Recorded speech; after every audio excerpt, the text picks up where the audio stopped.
I'm Tom Baker, this is Chasing Cars, and today we're doing another medium SUV comparison where we're pitting our long-term Toyota RAV4 hybrid against its biggest rival here in Australia, the Mazda CX-5. Now, the CX-5 is a bit player in most global markets, but out here in Australia, it is easily the best-selling medium SUV, or at least it has been for the last several years. It's recently been knocked off the #1 position by the RAV4. So today we're going to find out why that might be the case. So what I've done is I've brought our long-termer, it's a cruiser hybrid RAV4. It's a pretty nice one, just under 50 grand drive away. This CX-5 is a GT turbo petrol. So that's second from the top in the range, just over 50 grand on the road. But it has the CX-9's engine. It's got that 2.5 litre turbocharged 4-cylinder petrol, which is really potent and very different from the hybrid setup in the RAV4. So when we take them onto the road a bit later, we'll find out which of those recipes works best. But I think we'll start in the CX-5. Haven't seen one of these on Chasing Cars for a while.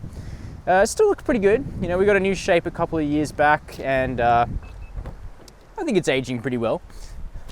Mazda certainly know how to design a good looking car, and the CX-5 is no exception. Now, the machine grey outside is pretty handsome.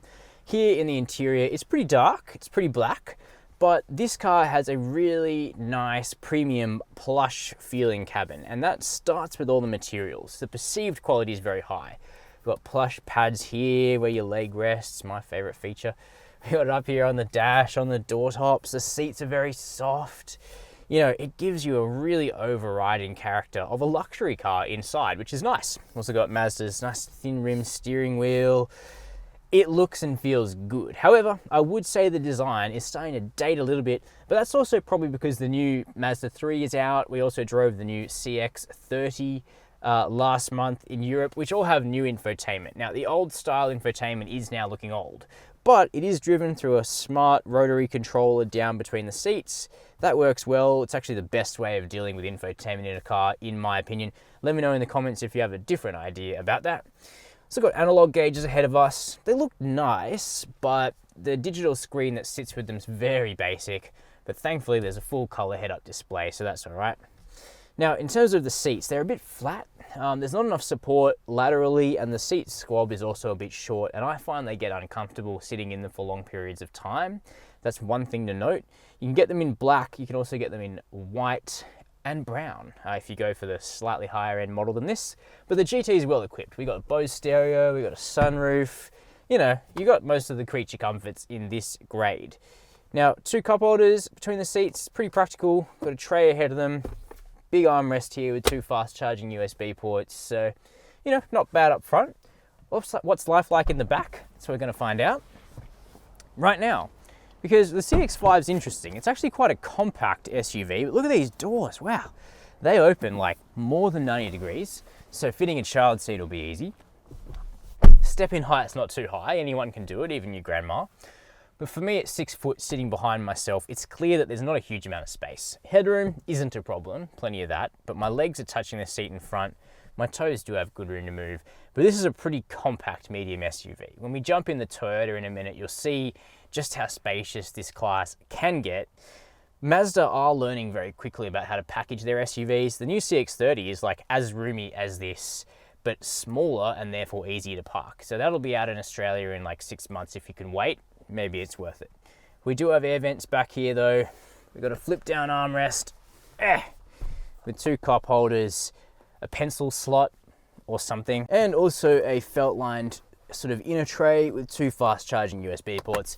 So you got 4 USBs for the car. It's good for a family. And I also love the fact that all the soft touch materials are repeated here in the back. So it does feel luxurious front and rear. Now, boot space. Another byproduct of the CX-5 being quite a small medium SUV is that the boot is smaller than you might expect in this class. Got an electric tailgate. Wouldn't want to have to do that manually in 2019, would you? And this opens up, and it's not a small space, but at 442 litres, it's, you know, it's down by kind of 25%-ish on the best in this class. Got a bit of a load lip. Oh my goodness, I had to lift my suitcase up 5 millimeters. It's not really that big of a deal, is it? You can drop those rear seats from right here in the boot. That works well. They drop down off their own accord. But that's about it back here. There's no shopping bag hooks or anything like that. But I love how Mazda's cargo cover can stay in place, but it gets up and out of your way. That's really cool. Drop this boot back down. It's not the fastest, not the slowest electric tailgate. You know, it's all right. We'll find out how slow it can be when we check out the Toyota. But ultimately, I reckon the Mazda CX-5 is dating well. It's a good looking thing. It's got a good interior. But now we got to check out the Toyota RAV4, which really is bringing the big guns to the medium SUV class. The RAV4 is longer and lower than the CX-5. Not that much lower, but quite a bit longer. And what that translates into is better boot space. So I mentioned that the electric tailgate's slow, so there's a bit of waiting involved. But once it's up, the boot is a good size, so 580 litres, so it's up by like 140 litres on the CX-5, so basically a whole MX-5 boot. We've got the convenience of a flat sort of step here, so you can slide suitcases in and out. You can store the more basic cargo cover underneath the floor, but it's not as cool as the CX-5s. Here we are talking about cool cargo covers. I didn't think I'd get to this point, but hey, it's important. No shopping bag hooks. You can't drop the back seats easily from the boot. That's a bit disappointing. But if space is what you're after, then hey, not bad. Space is also a huge benefit of the second row in the RAV4. It's a big boy. As you can see, there's a completely different situation here with regard to room. Headroom is similar to the Mazda. Legroom is substantially more generous in the Toyota. Tow room is about the same, that's still good, but the point is that it just feels significantly more spacious. I would say the bench doesn't quite have as much support, but it's much of a muchness. We've also got the same sort of approach to soft touch materials in the back of the RAV4, but only on the flagship car. In the CX-5, you get soft touch in the back on, I think, the 2 top grades. If you remember the answer, put it down in the comments. We've got a flip down armrest as well. We've got 2 cup holders there. We've got air vents. We've got 2 fast charging USB ports. So largely the same sort of amenities as the Mazda, except to use these USB ports, you don't have to pull down the armrest. So maybe slightly easier to use. You know, it's a spacious back seat. It works well. You could get a third in there, but it'd be tight. What about up front? Let's jump there. Because I actually think the interior is one of the strong points of the Toyota RAV4. Radical improvement over the previous generation car.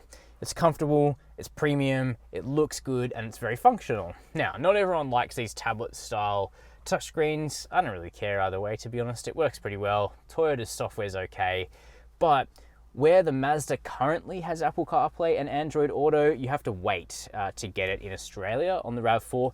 It'll be a free upgrade sometime between October and Christmas. That'll make it even easier to use. Now, we've got a few interesting design concepts in here. So we've got this tray in front of the passenger. That's from the Kluger or Highlander. That works well. Also got a little mini version over here for the driver. But we've also got easy stuff like rubberized wireless charging up here ahead of the shifter. That's cool. Big cup holders, decent sized armrest with more fast charging USB ports. So it works well. I also like the steering wheel, thin rimmed, maybe not quite as attractive as the Mazda one, but still feels pretty good. Partially digital gauges, that works well. It's not completely immersive, and I've also noticed that the sun bounces off that screen like a lot, and it's quite hard to see your speed when it does that, and that's kind of important. But otherwise, it's comfortable. The seats are supportive, definitely better than in the Mazdas. The Mazda's got very flat seats. These ones are a little bit better. You know, decent amount of electric adjustment for the driver, and memory, always good. Yeah, it's a nice interior. It's practical, it looks good, and it's comfortable. So there you go. Now, outside the RAV4, I think the design works well. It's obviously a radically different design to the old car, a lot more blocky, hard edges. It's kind of more doing its own thing, and it's so different to the Mazda, where the Mazda goes for like rounded edges, more of a sort of sporty, organic aesthetic, I guess you'd say. The RAV4 is very, like, you know, modern kind of looking, very squared off. So it really is up to you whether or not you prefer more rounded, more square. Let me know down in the comments. But more important is how these things drive. And that's what we're gonna do now by starting in the Mazda CX-5. So the CX-5, it's definitely interesting to drive this car again in the context of the new RAV4 being released, because I really do think it's going to be a contest between these two for the top of the sales charts. Because really the CX-5 represents what has been really popular with family buyers in Australia for some time, and I think that the RAV4 may well represent sort of the next wave as people chase, you know, kind of an upper premium, or I should say an upper mainstream sort of SUV with a comfy interior, cool looks, but perhaps a little bit more of an efficient engine, and that's kind of what's on the RAV4's side. Because what we have here in the CX-5 is a pretty traditional petrol engine, and not really one that's geared towards fuel economy.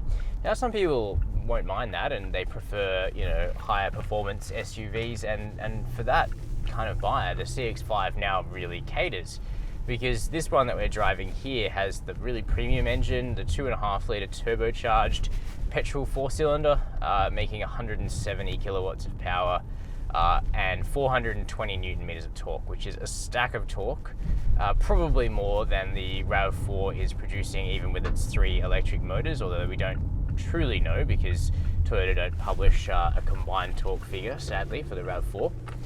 But yeah, the CX-5, it has a very strong engine for this segment. It has the most torque of any SUV in this class, and you do feel like you're buying into an engine from the class above, which you are, because this is the CX-9 engine. And even in that car, it feels strong enough. So here in the smaller, significantly lighter CX-5, you make really easy progress. Now, the 2.5 litre turbo, it isn't perfect. It's a little noisy. There isn't quite enough sound insulation between the engine and the driver, I don't think, in the CX-5. But it's a very, you know, easy, relaxed engine, very, very good on country roads for overtaking, and plenty of zip in town as well, because the torque arrives nice and early. So yeah, it's easy to drive. The thing is, though, is it definitely likes to drink. So yeah, we find that the turbo petrol CX-5 kind of uses like 10, 11, 12 litres per 100 Ks in town, driven gently. On the open road, that falls to about 8 litres per 100 Ks, but there's no getting around the fact that it is not really an efficient car. The RAV4 hybrid is significantly more efficient, and it's not, you know, it's not that much slower because it makes its, you know, low-end torque via a different medium, which is electric motors rather than a big turbo. So you kind of have to pick what character you prefer there. Now, importantly, the CX-5 is available with a 2.2 litre twin-turbo diesel, and that engine is phenomenal. That's still the engine that I would pick. It's actually quieter than the turbo petrol, and it uses 30 to 40% less fuel in real-world testing that we've conducted, so I'd go for that over this 2.5 litre turbo petrol. But, you know, it's very nice to have the option. It's very rare to have two highly premium engines in this mainstream SUV set, so that's cool. Now, the other parts of the CX-5, I think, are dating really well. So firstly, we have a 6-speed torque converter auto. Now, when I was growing up, 6 speeds was a lot. Now it looks kind of small compared to like 8, 9, 10 speed autos, but actually I still find that 6 ratios is about right. And this is a great gearbox. It anticipates what you want to do, it downshifts early under braking, it's smooth, imperceptible. It's a great auto. It's better than the CVT in the RAV4.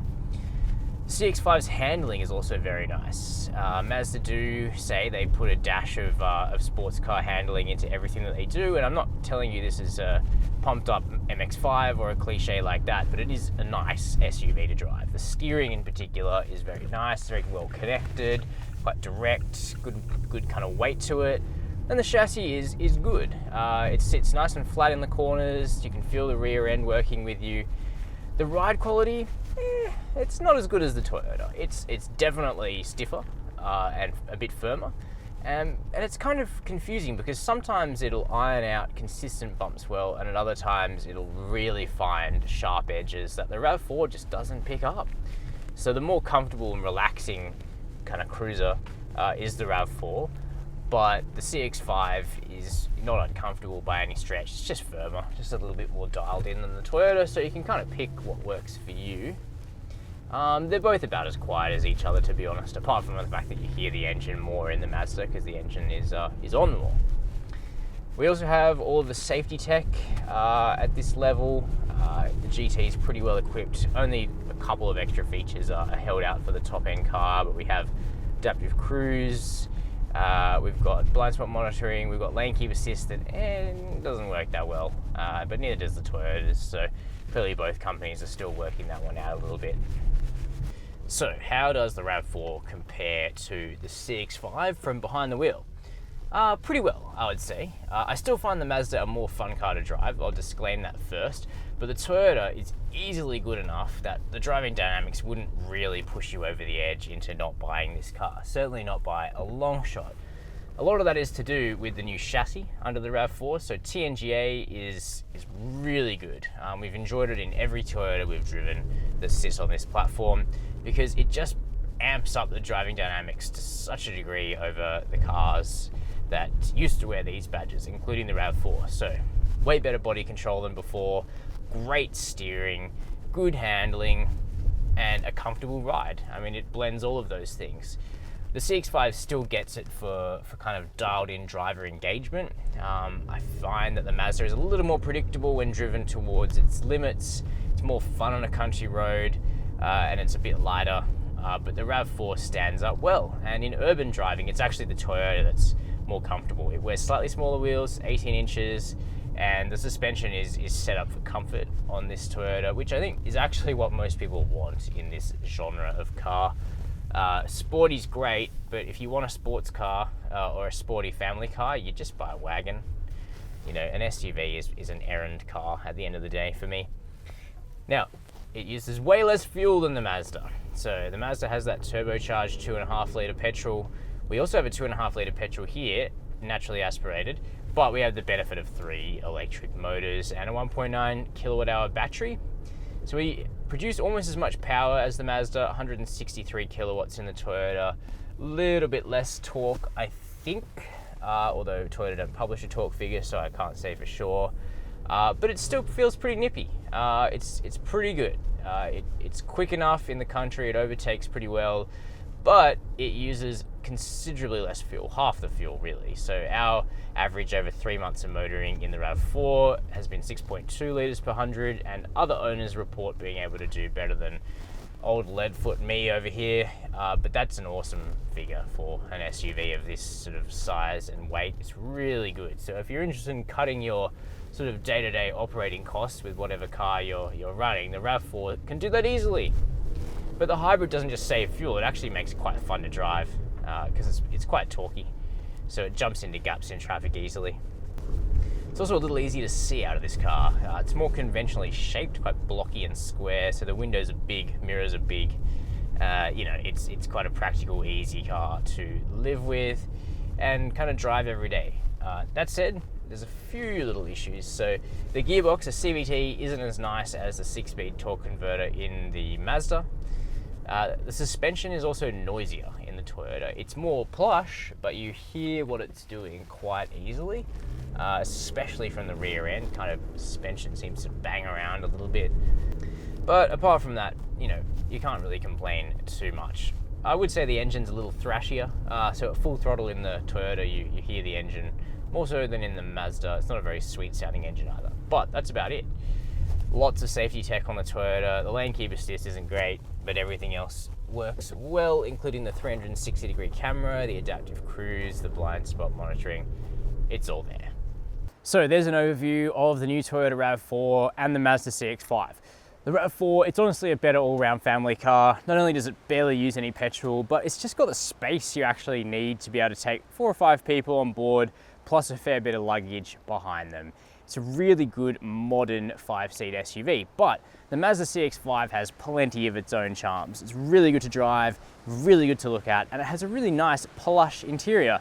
It's not hard for me to see why the CX-5 has been a top seller for so long, but on the same token, it's not hard for me to imagine why the RAV4 may very well take over that #1 spot. Now, if you haven't subscribed, please do so below this video. Hit the notification bell so you never miss one of our full-length Australian video car reviews. And as always, thanks for watching Chasing Cars.